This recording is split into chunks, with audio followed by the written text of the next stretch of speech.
I need to talk a little bit more about Red Seas Under Red Skies by Scott Lynch.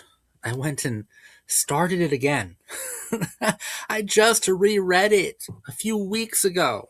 Not even. And I'm already drawn back into the current of Red Seas Under Red Skies. If I fucking finish this motherfucker again, then we're going to have a serious conversation about what my favorite book actually is. Currently, it's Water Sleeps by Glenn Cook, Gardens of the Moon by Steven Erikson, and then Red Seas Under Red Skies by Scott Lynch. But if I'm sucked back in again immediately and I'm finding a lot more things to think about and analyze and even overanalyze, then maybe Red Seas Under Red Skies is the title that's truly worthy of being my favorite book ever. I'll let you know. You can trust that. I will let you know. I wanted to talk about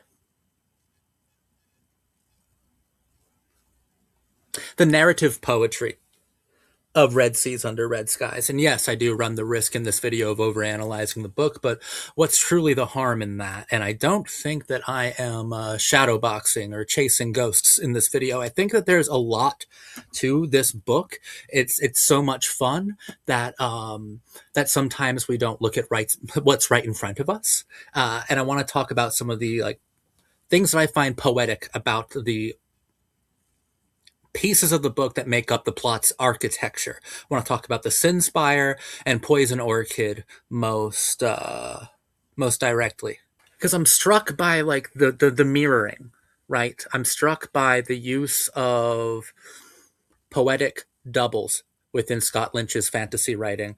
I'm struck by the similarities that are found within the Sinspire when compared to the Poison Orchid. Hell, I'm struck by the fact that Requiem and Solenndri seem like twisted twins of Zamira Drakasha and Ezri.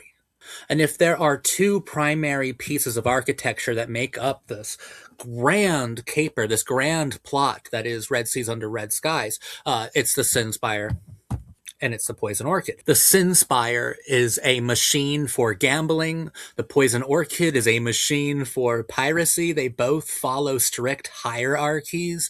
They're both worlds unto themselves, right? Like the Sinspire, the casino.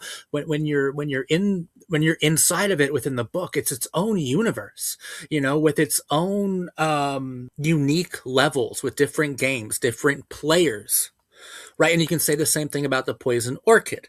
The Poison Orchid is a world unto itself. When you start reading this book, you fantasize about being some sort of high roller in the Sinspire. And then a few hundred pages later, you imagine you're an awesome pirate doing whatever Drakasha tells you to. Both the Sinspire and the Poison Orchid are environments that kind of treat outsiders at a disadvantage, right?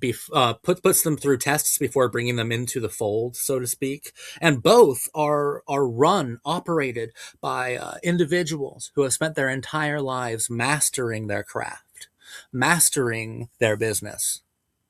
Requiem and Drakasha. And if we look at Requiem and Zamira as the paragons of virtue and professionalism within both gambling and piracy, then I think it's not a stretch to view Solenndri and Ezri, I mean, those names are even slightly similar, in my opinion, as the heart of both operations, right? And that should mean something nearly satanic, gothic, disturbed, damaged, completely fractured, as in Solenndri, representing the heart of the Sinspire Casino, then Ezri being truly tender and affectionate and tough and badass and cool as fuck, representing the heart of the Poison Orchid. Also, the way that Ezri embraces the outsider mentality is something that truly is interesting too when compared to the Sinspire. I love books about misfits. I feel like a eternal misfit, so I always love books about misfits. And I think that obviously the Poison Orchid is a pirate ship that celebrates misfits and nonconformists in all their colors and stripes. But I think that the Sinspire represents kind of the darker version of that, because Soulendry, being like that half of her body is completely scarred and horrific, and the other half, in my mind, looks like a dazzling model. I think that Soulendry is one of Scott Lynch's most beautiful creations, and enduring, because she stays in my head for a long time. I think she's really intimidating and frightening, and also sexy. Like, I like that character a lot. But I think that even the Sinspire represents in its own way, like the authoritative demands of a certain part of misfit culture as well. The Sinspire, I think, is run by Requiem and Soulendry, and I think those are two figures who were forced into uh, a life that has othered them, that has like separated them from other people. And I don't mean that in a sympathetic way, because not every misfit should be sympathetic. And I was gonna say like the pirates were born into that life, but they weren't, because Ezri comes from money, comes from a family of legacy and respect, and chooses to become a pirate, to live a more free, nearly anarchist lifestyle, which is awesome.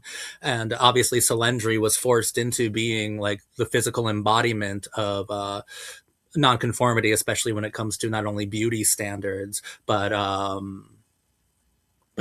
standards of morality.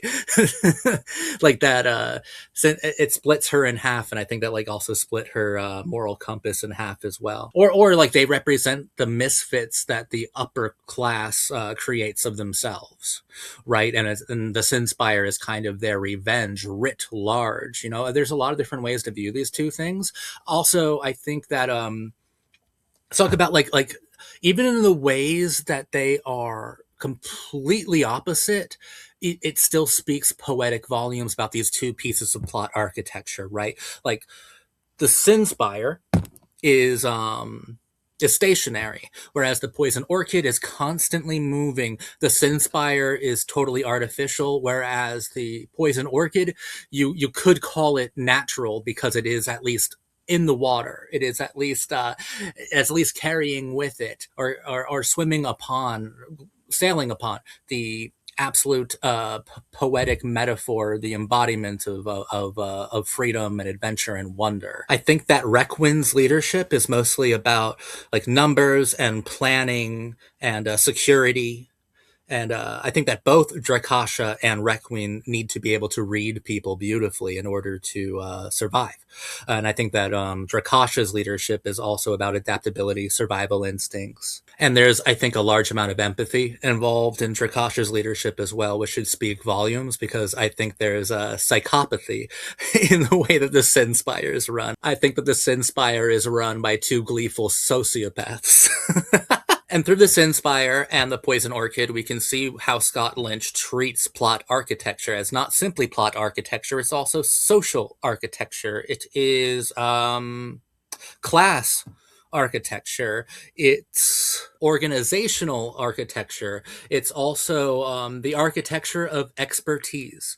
And I think that that's a huge part of what Red Seas Under Red Skies is about as well. It's about absolute experts, professionals at their craft, including Locke and Jean as expert thieves. So now I want to add an additional layer to this, to this beautiful poetic imaging, this beautiful poetic mirroring between the Sinspire and the Poison Orchid and the cast of characters within both of those pieces of plot architecture.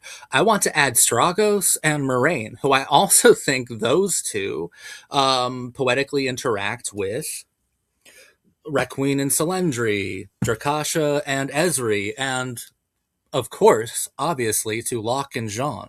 I think that the dynamics are deliberately and beautifully similar there, in twisted gothic ways, but like totally similar. Stragos and Moraine are ultimately the primary antagonists of this piece, and it's Stragos's manipulation, it's his scheme, it's his plan that forces the actual plot of this book into motion. And it also takes away the autonomy, the agency that Locke and Jean so often enjoy in the Gentleman Bastard books. Like, because of Stragos, I need to spend most of this book reacting to things, their expertise is not only challenged pretty immediately when they get on the boat, when they get on their ship, it's completely it's completely compromised. It's destroyed ultimately, and they have to kind of build from scratch. And to build from scratch, Jean does a better job because he's a more authentic person than Locke. I'm not even sure if Locke truly knows who he actually is. I think that he knows all the different personas that he occupies to manipulate other people, but he tries to be as sincere as possible, especially with Zamira, Drakasha, and with Jean, in order to survive Red Seas under Red Skies. Locke Lamora has to be as genuine as he possibly can, which does not speak to his expertise, right? He's an expert thief, an expert con man. He's not necessarily an expert, empathetic human being or cooperative one, but in this book, he learns to be because he's been forced to by the narrative design that has kind of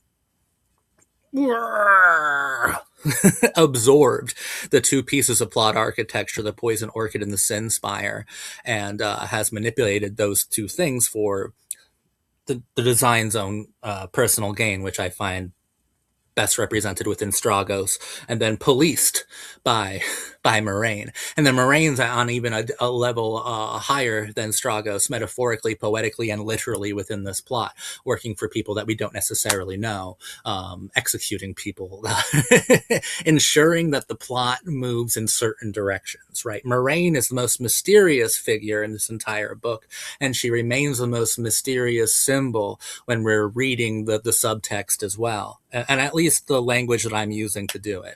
This isn't like the language that I think everyone should use to read this book. This is just like a fun thought experiment, right? It's how I read it personally, but like, you can read it in a multitude of different ways. I just think that the Sin Spire and the Poison Orchid are two pieces of plot architecture that are speaking to each other, and then that communication is being that communication is done through the scheme by Stragos, and then it's up to Locke and Jean to be pirates, like true pirates of the narrative itself. Like what does Locke and Jean truly learn from the Poison Orchid? What do they truly learn from that? They learn that if there is freedom inside of this world, you have to liberate it yourself. Like there is freedom here. There is the ability to choose your own life. There is, like, you do have the power to occupy a persona that serves you creatively and dangerously. You just have to liberate those parts of you, and you have to liberate the freedom that exists in the world around you. Therefore, you have to liberate the plot. You have to sever the strings that Stragos has tightly tied around these two fucking pillars of the plot. You have to manipulate those strings back. You have to sever some of the strings, and then you have to redirect them so that they fully connect, and that they connect in a way that liberates you as a primary protagonist. I can't believe I started reading this book again. I just put it down. I should be reading The Republic of Thieves. I've only read that book once. I should be reading that. I shouldn't be rereading this one. Uh, dude, this might be the best book ever because I think that it does. And this is all done playfully.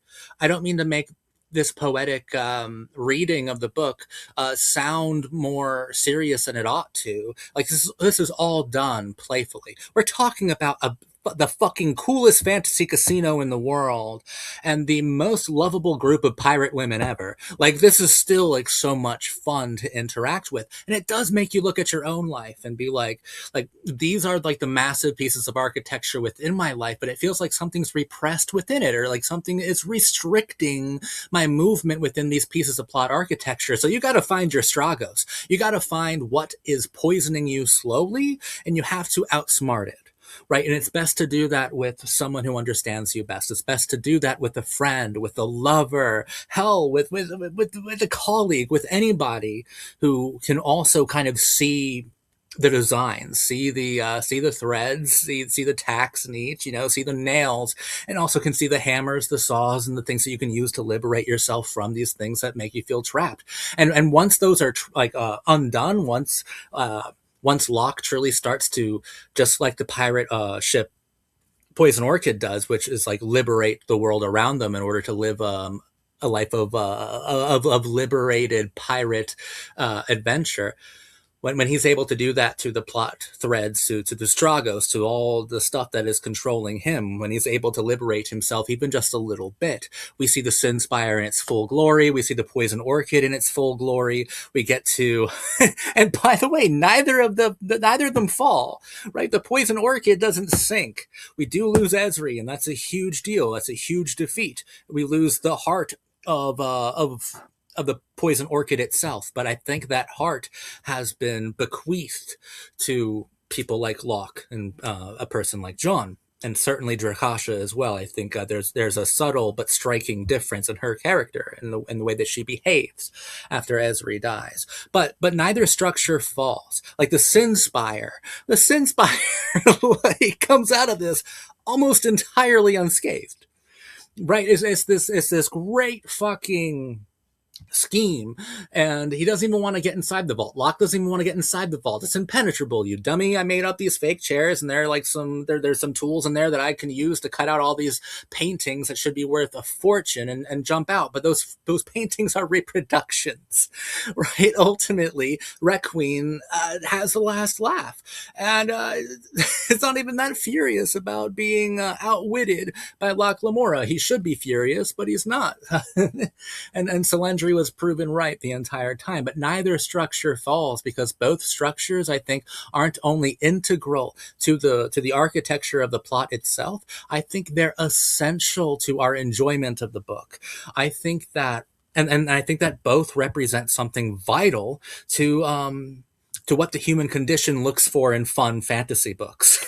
You know, I think that the Sin Spire needs to continue to stand. I think the Poison Orchid needs to continue to sail. I think that Drakasha and Requiem and Selendri and Moraine, whatever the fuck she's doing, they need to continue to do what they do. Right? I think Moraine is also like she's manipulating the narrative chessboard as well, but you could also argue she's liberating it for purposes that we don't really understand.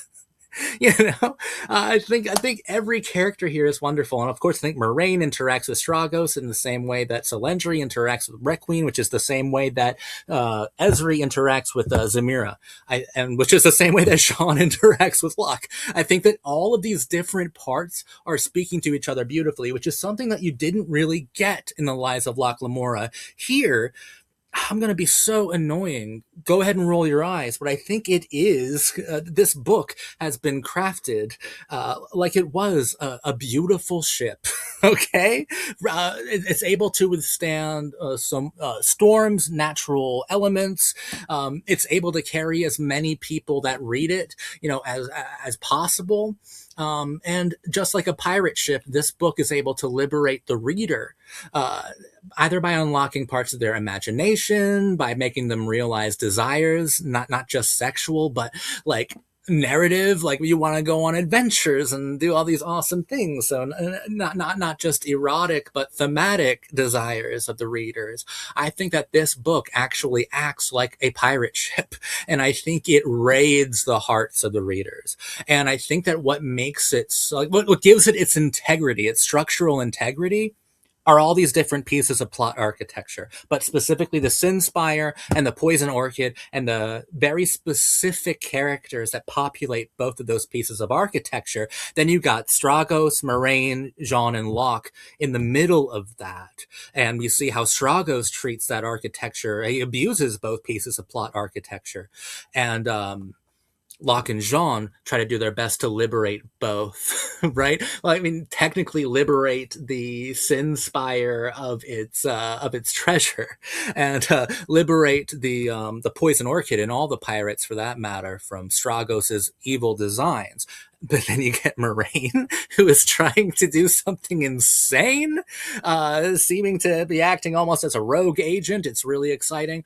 And Jean probably experiences the most liberation of freedom out of every character here because of Ezri, right? And Ezri, you can argue, experiences the same liberation to the same amount or volume that Jean does as well. Like, there are true emotions, there's true tenderness and sensitivities to be found within this beautiful assortment of architectural designs within this plot, and the plot is just gorgeous. Like, I don't even know if if most people are aware of just how perfect the plot is, how perfect the characters are, how perfect the narrative is, then how perfect the plot structure itself is, incorporating all of those different elements. Because everything speaks to everything else poetically in a similar language with similar tongues to almost providing a chorus of voices that says, you know, I, matey, liberate yourself and sink the ships that contain the keys to your freedom. Like, there's so much in it that I think is just so productive emotionally. Uh, it's one of the best experiences you could possibly have reading any sort of book. That's really it. I had to make another video about Red Seas Under Red Skies because there's so much to say, and oh man, I'm scared. I think it is becoming my favorite book ever, but I'm not sure about that yet. I'll have to let you know. I'll have to let you know, and I'll let you know soon. Now I'm truly thinking about just how beautiful the plot operates, and just how beautiful the characters interact with and kind of shine light off of each other. It's it's a beautiful masterpiece. Thank you for listening to me or watching me talk about Red Seas Under Red Skies again. I don't think it'll be the last time. I think I'll be back pretty soon talking about it once more. All right. Thank you so much. Bye for now.